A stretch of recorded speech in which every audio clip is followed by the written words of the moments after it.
बहराइच हिंसा में bulldozer action का काउंटडाउन शुरू हो गया। आरोपियों के घर कभी भी बुलडोजर चलाया जा सकता है। नोटिस चस्पा हो चुके हैं। प्रशासन ने अल्टीमेटम दे दिया है। आपको बता दें कि प्रशासन ने अल्टीमेटम का जो वो असर है वो दिखने लगा है। फिलहाल अवैध निर्माण को खाली करना होगा, अवैध निर्माण खुद हटाना होगा, नहीं तो प्रशासन का बुलडोजर कार्रवाई करता हुआ नजर आने वाला। आपको याद होगा कि बहराइच में हिंसा होती है, रामगोपाल मिश्र को गोली लगती है और उसके बाद में उनकी मौत हो जाती है, जिसके बाद में हालात तनावपूर्ण बने हुए नजर आए। फिलहाल प्रशासन बेहद सख्त नजर आ रहा है। इस पूरे मामले को लेकर 24 घंटे के अंदर 26 गिरफ्तारियां अब तक हो चुकी हैं और बुलडोजर एक्शन की भी तैयारियां शुरू कर दी गई हैं।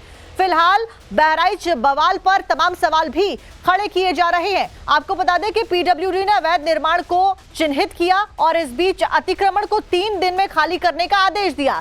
जद में बहराइच हिंसा के आरोपियों के घर प्रशासन ने 23 घरों पर नोटिस भी लगाया। 19 मुस्लिम 4 हिंदू परिवार के अवैध निर्माण इसमें शामिल है।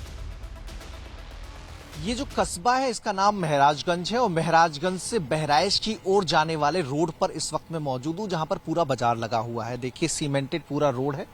इस रोड पर अक्सर जब गांव से लोग निकलते हैं, बाजार लगता है, तो ट्रैफिक की समस्या रहती है। इसलिए पीडब्ल्यूडी डिपार्टमेंट ने अपने इस रोड को और चौड़ा करने की योजना बनाई थी और जब योजना बनी तो पता चला कि इस रोड पर भी इंक्रोचमेंट है।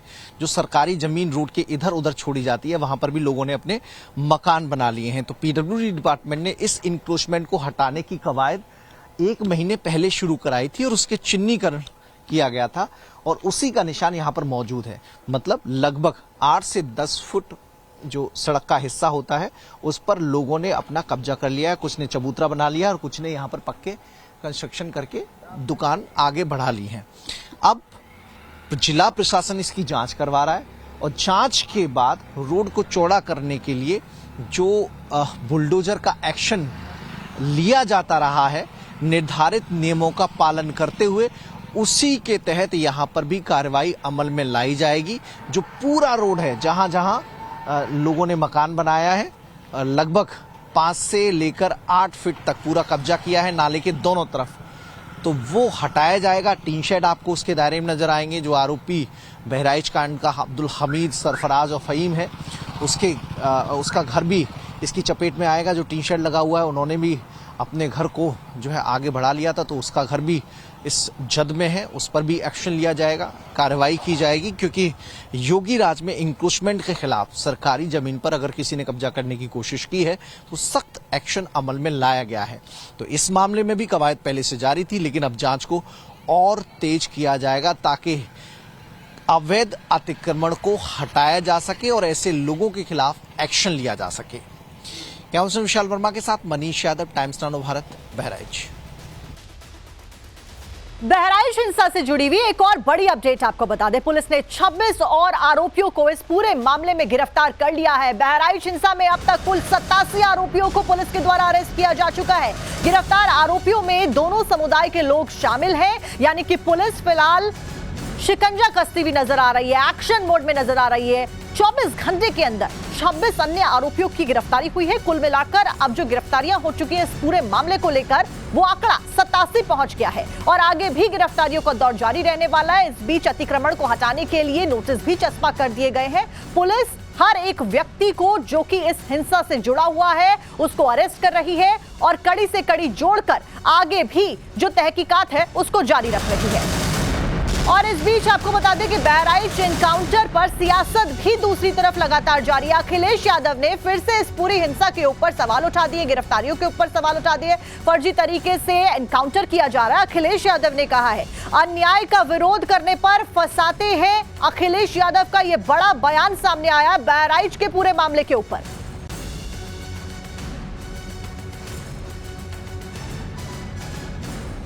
आप इनकाउंटर नहीं कर रहे हैं, इनकाउंटर नहीं हो रहा है, ये हत्या हो रही है और ये पूरी जनता देख रही है। ये कोई मैं नहीं देख रहा हूं या आप नहीं देख रहे हैं, चर्चा करें ना करें, जनता देख रही है। बीजेपी का जो मॉडल है वो बहुत सिंपल मॉडल है। वो पहले अन्याय करते हैं, अन्याय का अगर आप विरोध करते हैं तो पुलिस से आपको फंसाते हैं, झूठे मुकदमे लगाते हैं, आप पे कार्रवाई करते हैं।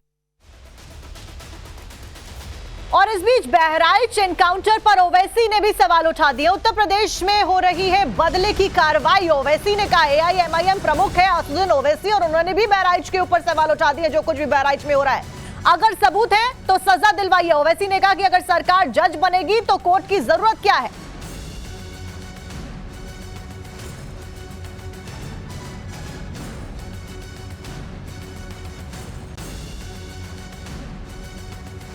सियासत राजनीति कर रहे हैं, इससे किसी का फायदा होने वाला नहीं है। गोपाल मिश्रा की यकीनन हत्या हुई है, इसे कोई इनकार नहीं कर सकता, मगर आप ले जाकर गोली मार देंगे। अरे भाई, अगर प्रूफ है तो सजा दिलवाइए ना। कोर्ट किस लिए है, बीएनएस किस लिए है, ये सब किस लिए बनाया गया है? अगर आप ही खुद जज बन जाएंगे, आप ही खुद फैसला सुनाएंगे, एग्जीक्यूशन बनेंगे, तो फिर कोर्ट की, संविधान की, कानून की जरूरत ही नहीं है। ये तो बहुत गलत हो रहा है, और ये एक तरफा और हेट्रेड बताई जा रही है एक समुदाय के खिलाफ। विपक्ष को मुख्तार अब्बास नकवी का जवाब सामने आया। दंगाइयों की कुटाई समाज के लिए जरूरी है, ये ठुकाई समाज के सौहार्द की भलाई है। नकवी का बयान सामने आया। नकवी ने कहा कि दंगाइयों को संरक्षण देने वाले सवाल कर रहे हैं। तो फिलहाल विपक्ष को मुख्तार अब्बास नकवी का जवाब सामने आ गया है।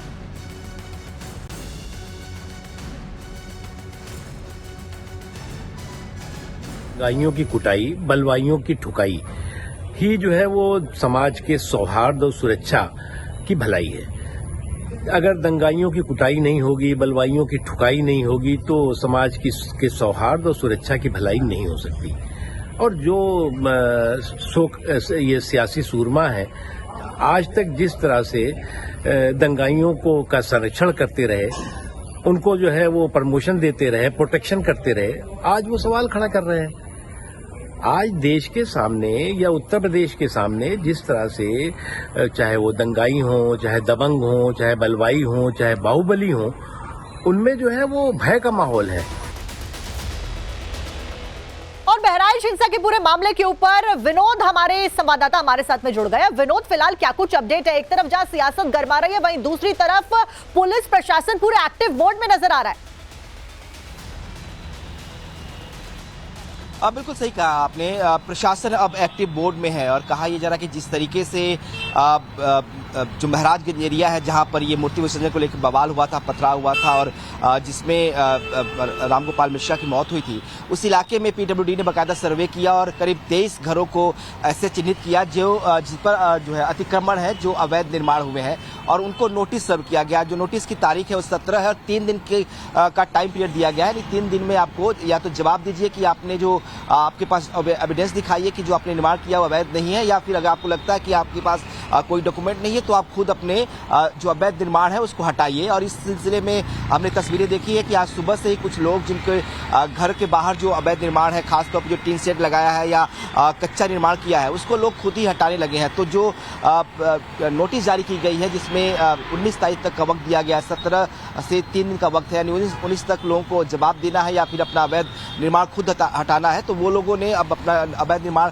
खुद ही हटाना शुरू कर दिया। जो नहीं हटाए जाएंगे, 19 के बाद उनके खिलाफ जो है कार्रवाई हो सकती है, बुलडोजर कार्रवाई जिसे कहा जा रहा है कि बुलडोजर के जरिए तमाम जो अवैध निर्माण है उसको सरकार जो प्रशासन जो है वो हटाएगा। तो उससे पहले ही लोगों के अंदर खौफ इतना ज्यादा है बुलडोजर को लेकर के लोग खुद ही जो है जो अपने अवैध निर्माण है उसको अब हटाने लगे हैं। और ये तस्वीरें बहराइच से आ रही हैं, चूंकि जिस तरीके से देखा हमने कि 13 की घटना के बाद से 14 को आगजनी वहां हुई थी, लेकिन उसके बाद से स्थिति बहुत सामान्य है। अब कहीं कोई हिंसा की खबर, कोई तनाव की खबर नहीं है। तो अब प्रशासन एक्शन में है। आपने देखा यानी कि स्थिति सामान्य होती हुई नजर आ रही है, लेकिन फिलहाल जो गिरफ्तारियों का दौर है वो थमता हुआ नजर नहीं आ रहा। विनोद, आप बने रहिए हमारे साथ में। इस बीच एक और बड़ी अपडेट इस पूरे मामले से जुड़ी हुई दर्शकों को बता दें। अखिलेश यादव के सवालों के बीच में रामगोपाल के परिवार का बयान भी सामने आ गया है। योगी के एक्शन से हम सब खुश हैं, रामगोपाल मिश्र के परिवार का कहना है। रामगोपाल के पिता ने कहा है कि हम सरकार की कार्रवाई से पूरी तरीके से संतुष्ट हैं, हमें अदालत पर पूरा भरोसा है।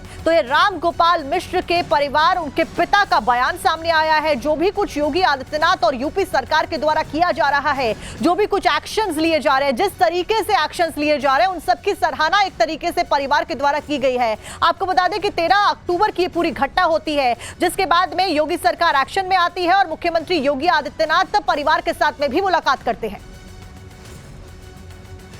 उसने जो कुछ मांग किया पूरी की, लेकिन बात थोड़ी सी यह है कि जो लड़का हमारा जिस तरीके से मारा गया था, हम उतनी जो कहते थे कि इसी तरीके से मारा जाए, वही एक बात है कि उसको उसी में मारा जाए, है, और कोई बात नहीं। अब हमारी सारी मांगे उन्होंने पूरी की है और मदद करने को कहा, मदद करेंगे।